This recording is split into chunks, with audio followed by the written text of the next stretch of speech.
students, this is the second part of our second semester's second one act play, and that is The Dear Departed, which is written by Stanley Horton.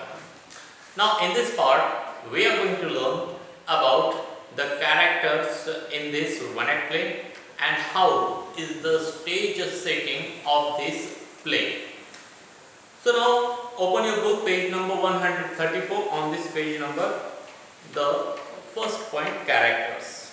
Now listen. The first character is Mrs. Slater. Second character, Henry Slater, her husband. It means Mrs. Slater's husband is Henry Slater. Victoria Slater, their daughter, and Victoria Slater is Mrs. Slater and Henry Slater's daughter. A little girl of 10. She was the 10-year-old. Mrs. Jordan, sister of Mrs. Slater, and Mrs. Jordan, she is the sister of Mrs. Slater. Ben Jordan, her husband, and Ben Jordan is Mrs. Jordan's husband. Abel Meriwether's, father of Mrs. Slater and Mrs. Jordan. And about Meriwether, he was the father of Mrs. Slater and Mrs. Jordan. Mrs. Slater and Mrs. Jordan are two sisters. Now stage setting. The action takes place in a provincial town. Provincial, it means, look at the board.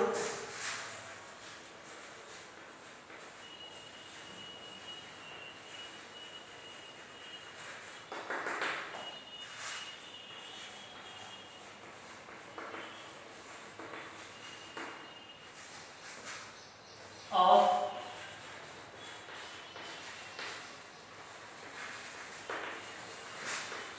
unsophisticated or narrow minded people on a Saturday afternoon. So all the incident action takes place in a provincial town. That town was not of the rich people, that town was of a poor middle class people, and particularly in that society the people are unsophisticated, not very cultured, and they are having narrow minded, not a broad mind. The scene is the sitting room of a small house in a lower middle class district. District, it means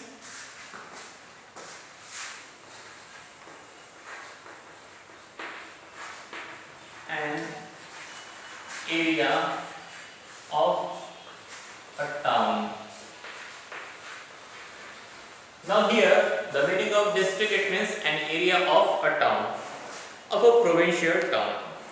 So the scene setting is in a single room of a small house, and that is single room of small house of a lower middle class family, and that family is living at a provincial town of a very low class area of that town. On the spectator's left, spectator, it means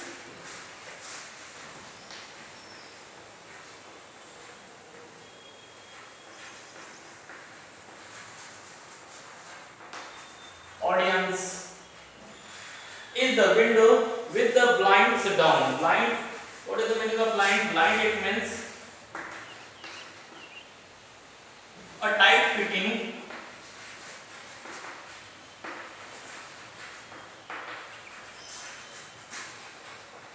curtain designed to keep sun out. So there is towards the left side of the audience there is a window, and that window is having a tight fitting curtain, that curtain not letting the sun rays enter into that room. A sofa in front of it, and in front of the audience there is a sofa. On the right is the fireplace with the armchair by it. Armchair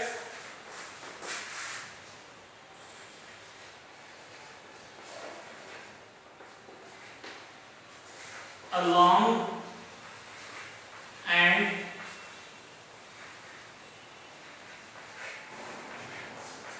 comfortable chair.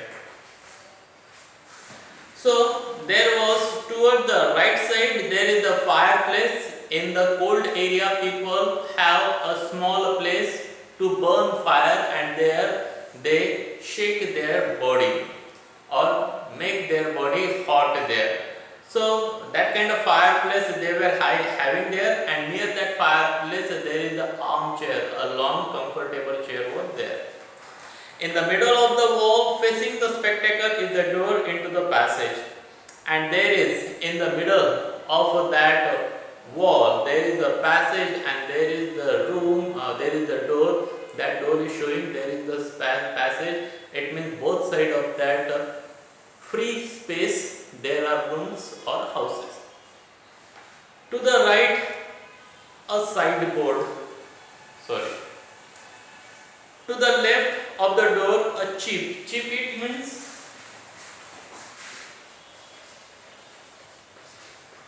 low in price or value. To the left of the door a cheap. Shabby. Shabby it means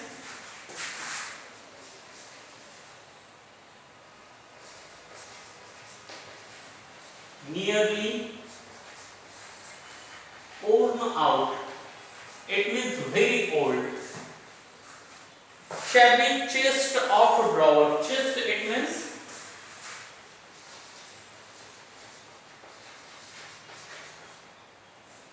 upper part. So to the left side of the audience there is the door of a cheap, very low quality, and that was shabby. It means nearly worn out. If you hit that strongly, then that door can be broke out into small pieces. And chest of a drawer, and there was a chest. It means upper part of a drawer. To the right side a sideboard. Sideboard it means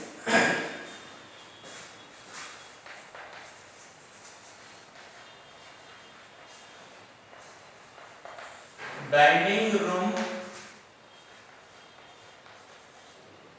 furniture with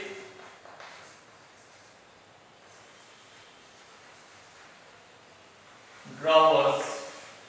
So sideboard it is a dining room furniture, kitchen's furniture, and that furniture is having many drawers. In the middle of the room is the table with a chair round it. So in the middle of that room there is a table, and round that table there are chairs. Ornaments, ornament it means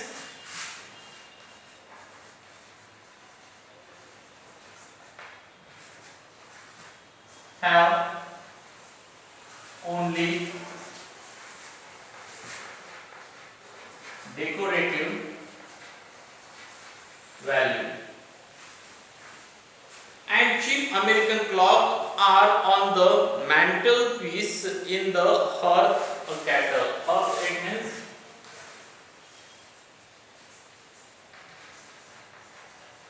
lower part. So there is a kettle, and on the lower part of that kettle there is the American clock on the mantelpiece. Mantle it means a covering of that piece. By the sideboard a pair of gaudy. Gaudy it means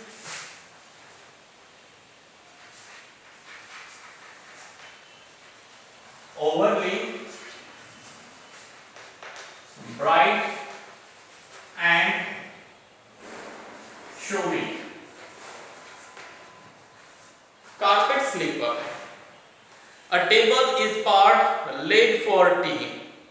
Partly laid for tea. Now that table is partly ready to serve tea, and the necessaries for the meal are on the sideboard and what the things are necessary to make or cook foods, those necessary things were on the sideboard.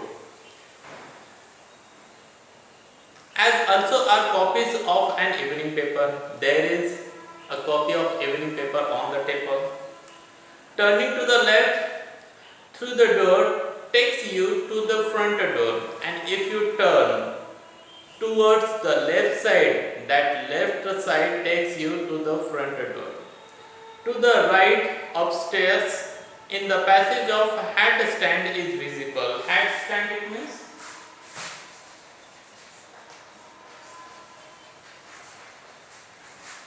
a tall post for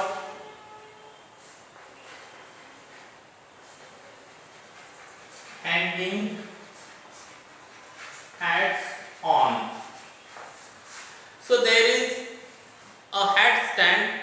Clearly audience can see, anybody can come and hang his hats on that hat stand.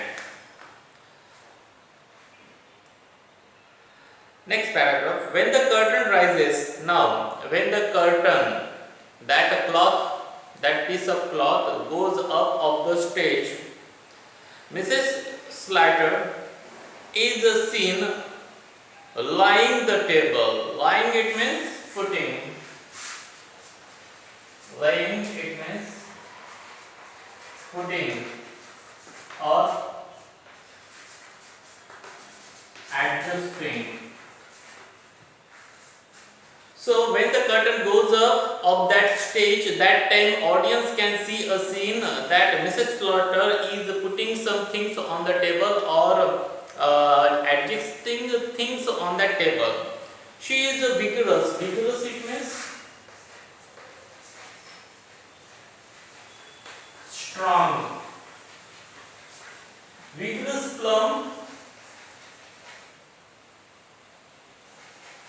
Plump, it means fat or rounded.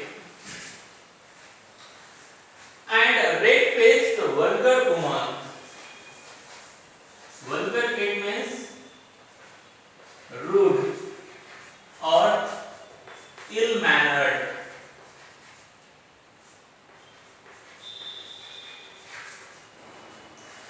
So Mrs. Slater, here is we are getting information, detailed information description about Mrs. Slater. She was strong, plump, it means fat. She was having red face, red color of her face, and she was a rude woman. Prepared to do any amount of straight talking to get her own way.